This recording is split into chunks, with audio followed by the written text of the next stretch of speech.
For a phony. And a phony at the mic. Quiet, numbskulls, I'm broadcasting. The Doctor of Discernment is now online. You know, much like my show, in that it's a local reaction to things that are happening on a federal level.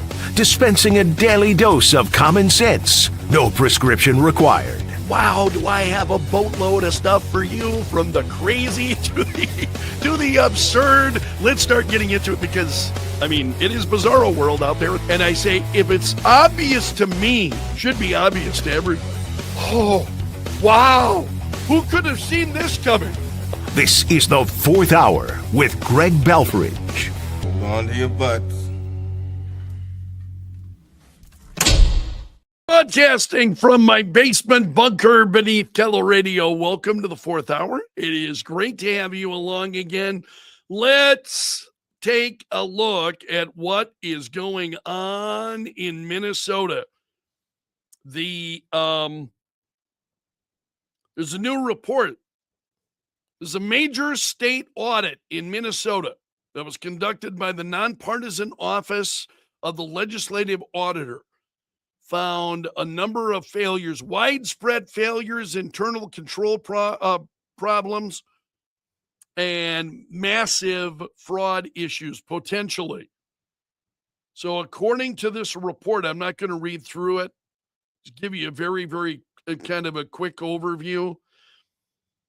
They found that Minnesota Department of Human Services Behavioral Health Administration failed to properly oversee $425 million in taxpayer-funded grants that were meant to support mental health and substance abuse programs. Auditors reported missing progress reports, incomplete monitoring, and in many cases, no records at all. In some instances, no records at all. DHS staff created or backdated documents then during the audit. So once they knew that people were looking into it and wanting more information, they were creating and backdating documents to try to make it look like, oh yeah, there was appropriate oversight that was ongoing. This is what's going on in the state of Minnesota right now.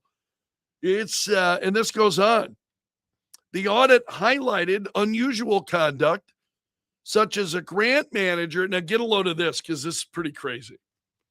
A grant manager up from the state of Minnesota approved over $600,000 in payments to a particular organization. And then once that was approved, actually left Minnesota state government and went to work for the organization where she had given the $600,000 grant. What? Tell me that's not wrong. Republican lawmakers in Minnesota say it shows a complete breakdown in accountability, in misconduct that erodes public trust. No kidding. You think? The acting DHS commissioner said the agency will use the report as a roadmap to improve oversight. Government is so dysfunctional. And it's not just Minnesota government, but this is a major state audit coming from Minnesota today with more fraud. And I'm trying to see, this DHS in Minnesota dished out more than $425 million in grants to 830 organizations, the majority being non-governmental. And they did not show proper oversight in watching the taxpayer funds. So that's what the climate is in the state of Minnesota. I mentioned this near the end of the program this morning, that Minnesota Attorney General Keith Ellison met in 2021 with, there's an audio recording of him meeting with members of the Somali community. Problem is that later these members of the Somali community were convicted for defrauding millions of dollars in taxpayer money. So Fox News had the recording. And the fraudsters could be heard asking Ellison then to help them secure, of course, more funding. What do they want? More. And you can hear them saying the only way that we can protect what we have is by inserting ourselves into the political arena, putting our votes where it needs to be, but most importantly, putting our dollars in the right place and supporting candidates that will fight to protect our interests. This is what one of the Somali people could be heard saying. And then Ellison says, that's right. So now he's denying that there was any wrongdoing. He has returned money. But he said, I took a meeting in good faith with people I didn't know. Some turned out to have done bad things. I did nothing for them and took nothing from them. And if you believe that, just absolutely crazy. Other happenings here this morning that I want to touch on. U.S. forces boarded and seized a sanctioned oil tanker this morning. And this was more than 2 weeks after this oil tanker had eluded a blockade around Venezuela, and it was reflagged a Russian vessel. So the Russian vessels are trying to, elude the blockade that the United States has in place around Venezuela. So this morning, military and Coast Guard boarded the ship. And I'm trying to see what else has happened here. So the vessel was seized. Multiple outlets reported late Tuesday that Russia had dispatched military ships and a submarine to help the vessel reach Moscow's waters ahead of the American pursuit. Didn't happen. Americans got there in time. Pete Hegseth said the blockade of sanctioned and illicit Venezuelan oil remains in full effect anywhere in the world. So again, the Russians monkeying around in the Western Hemisphere like this.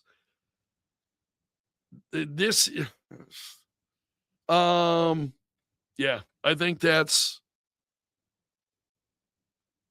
trying to see if there was any other details that I wanted to share with you. I think that's pretty much it. All right, I've got to share these stories. I've been watching this, what's going on in New York City with the election of Zoran Mamdani and the people that he is putting in place and what's going on there. Now, I've been watching that. I've not been talking about it a lot because there have been, I think, much bigger stories to bigger fish to fry versus what's going on in New York City.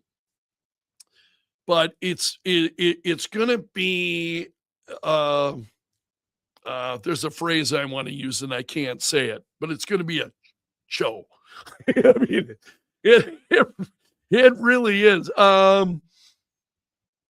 So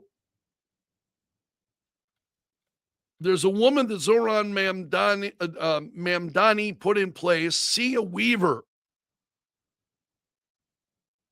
who is, there are questions about some of the comments that she has made in the past.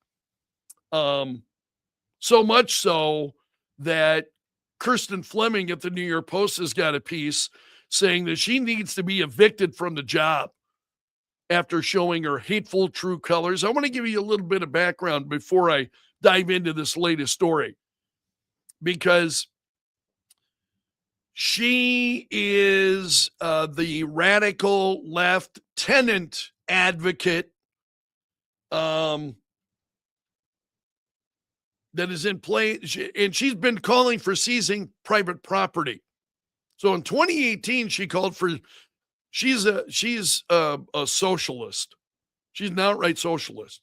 So it's not much of a surprise that Mamdani is surrounding himself then with other socialists. And it's going to be bad in New York City. It is going to be bad. So Weaver said that home ownership is a weapon of white supremacy.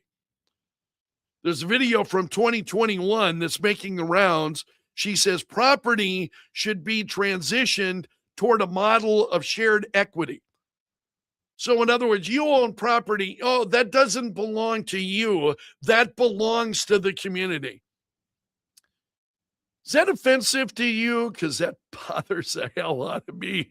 It really, and she says it will mean that families, especially white families, but some POC families who are homeowners, well, are going to have a different relationship to property than the one we currently have.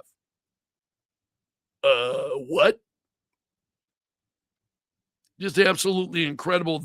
So these comments are really catching up with her. She is a member of the Democratic Socialists of America. When she was appointed then by Mamdani, she immediately deleted her X account. That's never a good sign. So you get into government service and immediately delete your X account. And that's what she did. Like that's going to erase. There are people who keep track of this stuff. There really are. I mean, okay, you erased it. Maybe we can't go to your account now. That doesn't mean that others haven't and that there are no records of what she said. And Kirsten Fleming is saying that alone should disqualify her from government service in New York. You get appointed, you immediately delete your X account. That alone should disqualify you. And this goes on to talk about it. And she's using all of the socialist left-wing terminology. There's no such thing as a good gentrifier. Only people who are working on projects to dismantle white supremacy and capitalism and people who aren't. So either you're working to dismantle white supremacy and capitalism. I mean, these people are Looney Tunes nuts. 2018, she called to impoverish the white middle class. Home ownership, those of you who are homeowners, listen to this. Home ownership is racist, she said. She endorsed in 2017, no more white men in office platform. And she was responding then to someone in particular, Brad Landers. She said, beat it. She has written that this country built wealth for white people through genocide, slavery, stolen land, and labor. And it just goes on. This one really got under my skin. She said at one point, talking about adult males, talking about me, folks like me, I wish I believed in God so I could believe that all men who take credit for women's work and all white men who take credit for the work of women of color would one day burn. That's who this woman is. And she is forgive me, I don't have her, got to catch her official title in New York City. She is running the Office to Protect Tenants. Okay. This is the woman now who's in charge of that. The Office to Protect Tenants. And already this is getting the attention of the Trump administration. And Harmeet, I think it was, Harmeet Dillon, who is the Assistant Attorney General for Civil Rights at the Department of Justice. Somebody who I greatly admire, actually, is Harmeet Dillon. For those of you who follow her on social media, really somebody, I think she's incredible, quite a person of, anyway, she said, we will not tolerate discrimination based on skin color. Harmeet Dillon said yesterday, it is illegal, capital letters, illegal. And she says DOJ Civil Rights Division is paying close attention. So Dillon did an interview with One American News, and she said that New York City should be on notice. They're on high scrutiny. She said, we have several federal statutes that explicitly protect people of all colors and all different backgrounds and military status and so forth from the exact kind of land grabs and reallocation and redistribution that is being promised in New York. So Mamdani, of course, is saying, no, he's standing by her. He's going to stand, but Harmy Dillon says DOJ is watching, that they are, that their civil rights division is going to take action if they try to make good on any of that in New York City. So now this information has been coming out here over the course of the last couple of days. What her posts are, what she said, what she's done, and that's starting to get traction. And the New York Post has a story this morning. Mayor Zoran Mamdani's newly instated radical left tenant advocate, Sia Weaver, broke down Wednesday as she dodged questions from reporters about her gentrification hypocrisy. So she has been faced backlash for blasting homeownership as a weapon of white supremacy. And so the media is approaching her about this morning. And here I'm not going to share the photo with you. You can find this story at the New York Post. New York Post has been covering this stuff pretty hard. Obviously, they're based in New York City. So they have been covering this fairly diligently. So she's approached by her reporters and freaking photo of her, big photo of her in tears, breaking down in tears, refusing to answer questions, running into government buildings as soon as she can. Oh, it's going to be a show in New York City. I mean, it is going to. Now, will it change people? Will it? I have no idea anymore. I really don't. I'm a little. When I talked about this on the air this morning, President Trump, who was talking about the midterms and and saying, I don't know what in the hell's going on in this country anymore. I feel that way every day, and it's because of this kind of stuff. You look at that, and you're like, what? I mean, it just is absolutely mind-blowing as you watch what's unfolding.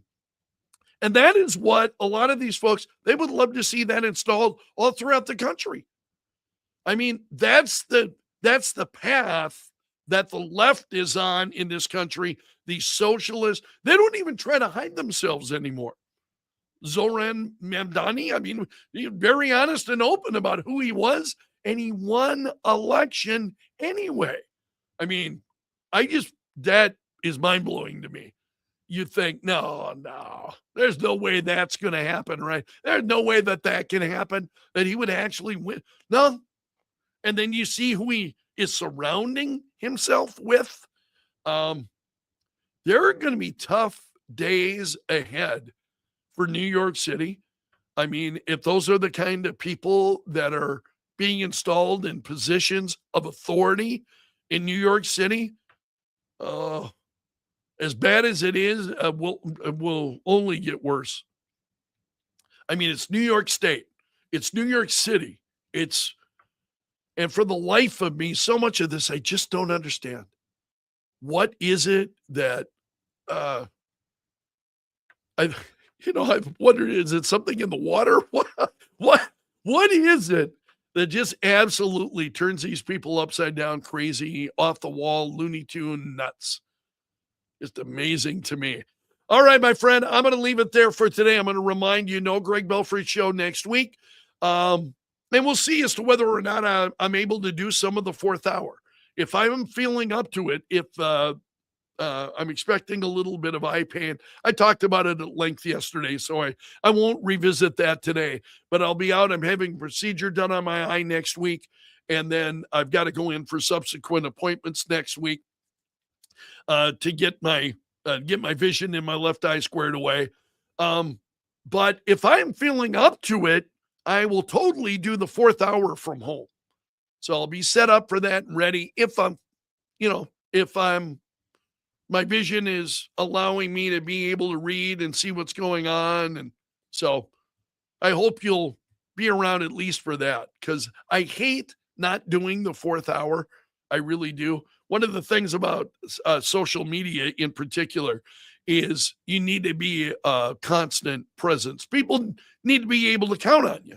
So if you're there weekdays, you can't suddenly for some weekdays be gone. It's just has a real impact on the numbers, for instance, on YouTube and so on. If you're not a subscriber of mine on YouTube, please become one. If that's where you're watching, a lot of folks do. Get hundreds of views each day on YouTube. And I'm trying to grow that, trying to increase the number of our subscribers.